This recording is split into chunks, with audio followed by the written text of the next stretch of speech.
Cardio is keeping you fat. क्या आप रोज 1 घंटा ट्रेडमिल पे भागते हैं सिर्फ इस उम्मीद में कि आपका जो बेली फैट है वो कम हो जाएगा और 3 महीने बाद आपका पेट वहीं पे वहीं है। बस चेंजेस इतना आया है कि आप पहले से ज्यादा थके थके हैं और स्किनी फैट दिखने लग गए हैं। साइंस कहती है कि जो एक्सेसिव कार्डियो होता है वो आपके मसल मास को खा जाता है और आपका मेटाबॉलिज्म जो है वो स्लो कर देता है। आज मैं आपको थर्मोडायनेमिक और अडेप्टेशन की साइंस से समझाऊंगा क्यों रेजिस्टेंस ट्रेनिंग कार्डियो से 10 गुना ज्यादा फैट लॉस करने में मदद करती है। अगर आपने ये वीडियो एंड तक देख ली बिना स्किप किए तो आप जिम में कभी भी अपना टाइम बर्बाद करने नहीं जाओगे। Section 1, the adaptation paradox. Treadmill का धोखा। हमारी बॉडी एक सर्वाइवल मशीन है। जब आप हर रोज 5 किलोमीटर की एक रनिंग करते हैं तो बॉडी को लगता है कि उसे एफिशिएंट बनना होगा। इसकी साइंस ये है कि बॉडी कम कैलोरीज के अंदर ज्यादा दूर तक चलने की कोशिश करती है। इसका मतलब जो पहले दिन 5 किलोमीटर रन करने में 400 कैलोरीज बर्न हो रही थी, 1 महीने बाद वही 5 किलोमीटर सिर्फ और सिर्फ 250 कैलोरीज बर्न करेगा। इसका रिजल्ट ये है कि आपकी मेहनत बढ़ गई है पर जो आपके रिजल्ट्स हैं वो कम होते जा रहे हैं। इसे कहते हैं मेटाबॉलिक अडॉप्टेशन। कार्डियो से आप तब तक फैट बर्न करते हैं जब तक आप हिल रहे हैं। Section 2, muscle is an expensive tissue.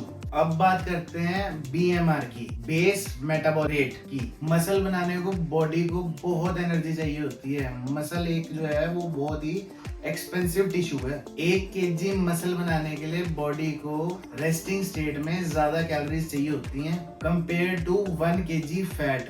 Cardio के साथ प्रॉब्लम ये है कि जब तक आप सिर्फ कार्डियो करते हैं और प्रोटीन इंटेक आपका कम है तो बॉडी जो है वो मसल को बर्न करने लग जाती है एनर्जी के लिए। जब मसल कम होता है तो आपका मेटाबॉलिज्म जो है वो गिर जाता है। इसीलिए जब हम कार्डियो बंद करते हैं तो आपका वेट जो है वो ऐसे बढ़ जाता है डबल स्पीड से, टक टक टक टक टक। फिर लोग कहते हैं कि उन्होंने जिम छोड़ा और एकदम से उनका वेट शूट कर गया। तो उसका जो साइंटिफिक रीजन होता है वो यही है। Section 3, EPOC, the after burn effect. Weight lifting का सबसे बड़ा जादू है EPOC। जब आप हैवी लिफ्टिंग करते हैं तो मसल फाइबर्स में माइक्रो टीयर्स आ जाते हैं। इन्हें रिपेयर करने के लिए बॉडी को अगले 36 से 48 घंटे तक ऑक्सीजन चाहिए। इसका कंपैरिजन कुछ ऐसा है, कार्डियो में 300 कैलोरीज और खत्म। वेट्स में शायद 200 बर्न हुई हैं, लेकिन अगले 2 दिन तक आप सोते रहोगे ना तब भी आपकी कैलोरीज बर्न हो रही होंगी। इसे हम कहते हैं passive fat loss. Section 4, the skinny fat look. क्यों लोग कार्डियो करके भी एस्थेटिक नहीं दिखते? कॉर्टिसोल। हाँ भाई, कॉर्टिसोल जो है वो मसल का दुश्मन है। हाई कॉर्टिसोल जो होता है वो बेली फैट को स्टोर करने का सिग्नल दे रहा होता है कि जितना फैट स्टोर हो सकता है बॉडी में वो कर देता है उतना। कार्डियो से आप छोटे होते हैं, शेप्ड नहीं होते। अगर आपको वो टोन्ड लुक चाहिए तो आपको मसल को पॉप कराना होगा, जो कि सिर्फ और सिर्फ रेजिस्टेंस ट्रेनिंग से ही पॉसिबल है। Section 5, the hybrid solution. अब करें क्या?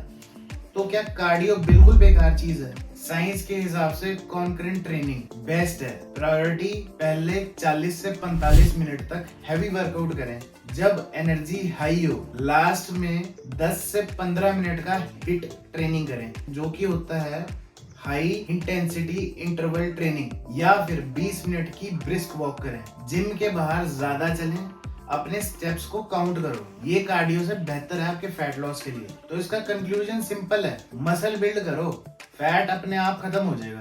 कार्डियो को एक टूल की तरह यूज करो भाई, बेस की तरह नहीं। डाइट में प्रोटीन इंटेक हाई रखो ताकि जो आपकी बॉडी है वो फैट बर्न करे, ना कि आपके हार्ड एंड मसल्स को बर्न करे एनर्जी के लिए। तो अपने हर एक फ्रेंड्स के साथ शेयर कर देना जो ट्रेडमिल को इंक्लाइन करके बस चलते रहते हैं। ऊपर कहीं माउंट एवरेस्ट की चढ़ाई नहीं चढ़नी है। स्मार्टली वर्क करो, हार्डली वर्क ना करो। घोड़े बनो, गधे नहीं।